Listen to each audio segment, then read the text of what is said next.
We want to head to one of my favorite places to go explore and to shop here within the Metro Detroit area, Rochester. With us now, Alaina Campbell. She's the president for the Rochester Regional Chamber of Commerce. Alaina, thank you so much for being with us.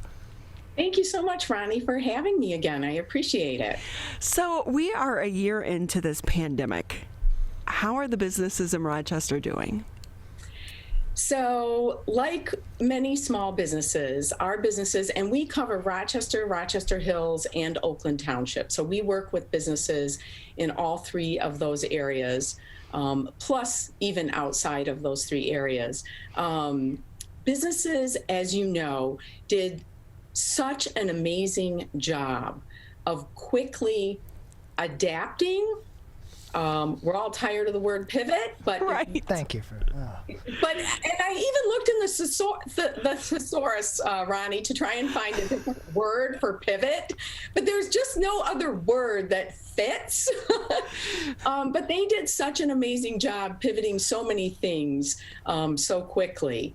So yes, definitely, we still have businesses that are hanging on, hurting. Particularly our food establishments at 50% capacity is very difficult.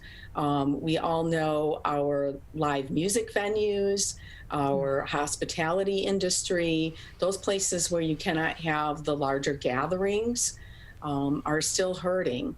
And, you know, Congress did pass, the president did sign that, I think, 1.7 trillion that is coming down the pipeline. Hopefully soon, to try and help a lot of those industries out. So it's a mixed bag out there. It's a mixed bag.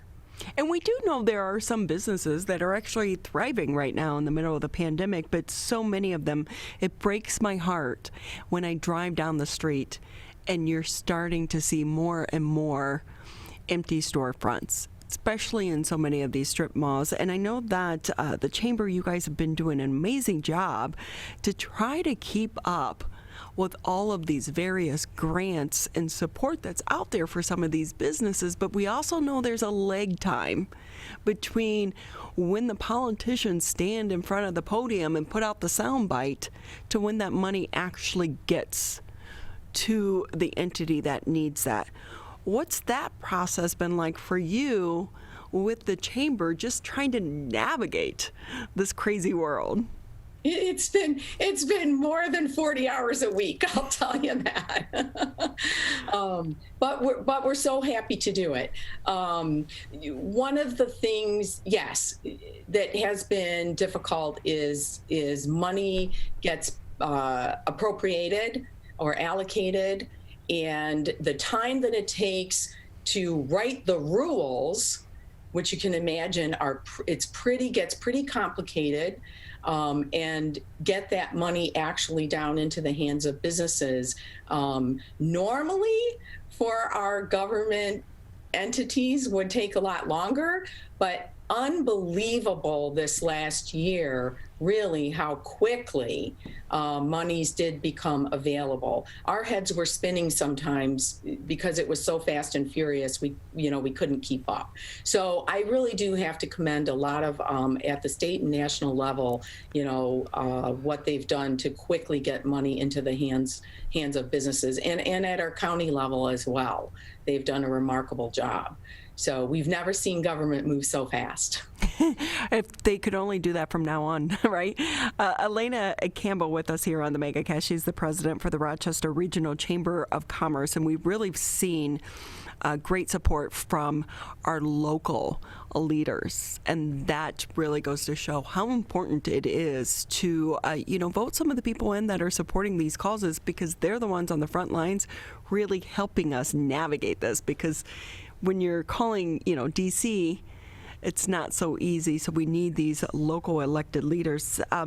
We do know, of course, we're starting to see an ease of some of the restrictions, but we also have a crazy surge here in the state of Michigan. When you see the headlines, you see the numbers. You're the president of the Chamber of Commerce. You guys have been working around the clock to try to come up and help the businesses, but also that balance of staying safe as a community. The numbers creep up to what we're seeing almost back to the beginning of the pandemic. What are your thoughts on that as someone who's a part of the chamber? Right. I think, we have to look too at, the numbers are always cases, right? Cases, cases, cases. So that's number of positive cases. But looking at symptomatic or ill, who actually got ill from it, and then hospitalizations, we have early treatments now, right, that we know about that are effective. We know a lot more than we did a year ago. That's for sure. Yeah. We've definitely curbed that death rate, remarkable because of what we've learned. So, I think we have to put things in perspective as well. Case numbers are different than deaths, and case numbers are different than hospitalizations. People have learned, wash your hands, right? We've gone back to the basics, which is really good. We probably got a little lazy, right? With flu season, right? We have it every year. We got a little lazy. It was a great reminder about washing your hands and all, if you have the sniffles, you don't go visit grandma and grandpa, right? So it's been a wonderful thing to go back and learn some of those basic things. So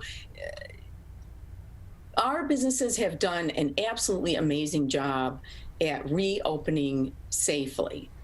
We see it everywhere, right? The stickers everything from stickers on the floor to plexiglass everywhere to, wear your mask till you get to your seat at the restaurant. People are really doing a fabulous job. We're seeing our businesses, disinfecting more. We just bought at the chamber office 2 air cleaners that kill 99.99% of all viruses, bacteria, mold, etc. for our office space, and that's the same thing restaurants are doing and other places where people gather are doing, is putting in better air exchange systems. We know the more we can exchange that air and get fresh air in, the less likely there is to have viruses hanging around. So it's absolutely incredible what our businesses have done and how much they have stepped up. And, I like when you said at the local level, when you talked about the local level, I think we're seeing at the local level this huge amount of collaboration, people working together to solve these issues, people working together to help each other out. It's been unbelievable, right? What we've seen at the local level. What we really are hoping is that can begin to translate to the state level, where there's more cooperation and collaboration going on at the state level so that we can all solve this together. So we know that one of the sticking points still left on some of the restrictions is the, request in the ban to return people to the office setting. So many chambers across the state are, trying to work with the governor and members of her administration to lift that ban, which is set to expire later this month. Do you anticipate it's going to be extended? I don't know what to tell you to anticipate. Especially in the middle of a surge. Kind of hard to have that conversation, right? Yeah, and they did develop, the state did develop a work group to make recommendations to the governor. I was on a call with the head of that work group last week. They're anticipating 4 to 6 weeks before they make any recommendations. So it's looking like the in-person office ban may be extended. One of our takes on particularly this in-person office work ban, our office is a good example. We have 3 people in our office in a 1,200 square foot office. We can safely all be there together. We've got our PRP plan. We've got our protocols that we wrote way back last summer that we're following.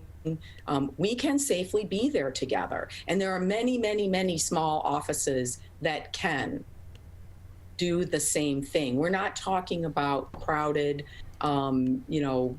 spaces with 100 people in them. There are many small businesses that their employees can safely go back to work and they can follow some great protocols.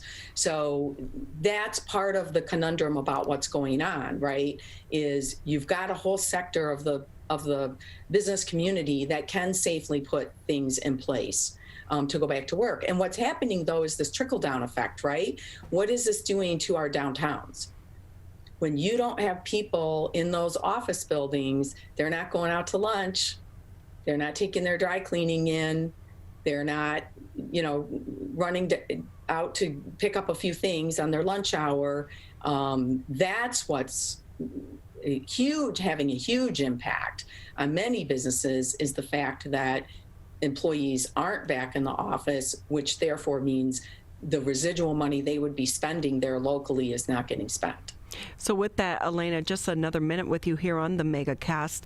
The new numbers came out for the state of Michigan. Our unemployment numbers are back up, but yet we are hearing from so many businesses they cannot get employees right now. That's exactly right. And we've heard from restaurants saying, we're glad we're not only at 50% capacity because we don't have enough staff for 100%. We have businesses that are only open 4 days a week because they can't get enough staff. It is a huge conundrum. And, we had this problem before the pandemic hit. And so the pandemic didn't help the problem. It only exacerbated the problem. And typically it's those jobs, it's jobs where you really need in person, right? Yeah. Labor. In order for that business to run, you can't do it remotely, and it's a huge conundrum on how do we get people back to work. So we're speaking with Alaina Campbell with us. She's the president for the Rochester Regional Chamber of Commerce. Alaina, anything maybe I didn't touch on that you want to add before we say goodbye for the day? Just that, I am so proud of our community at the local level, the leadership that we've had, everything from our mayors in Rochester and Rochester Hills to Oakland County. It's just been absolutely amazing to see people working together and collaborating together to solve these issues and benefit our community. That's been the number one goal of everybody at the local level throughout this entire thing, is how do we serve our community? And I just, again, want to advocate for that to parlay into the state level. We really need that collaboration to be taking place at the state level in Lansing. Well, Alaina, we also want to say thank you to you and your team for all the work that you're doing to try to help our business community. And we're all experiencing a bit of pandemic fatigue right now. But remember, please continue to support local. We need these businesses to survive this pandemic because they do make up the backbone of our communities. Alaina Campbell with us, President, Rochester Regional Chamber of Commerce. Thank you again for your time.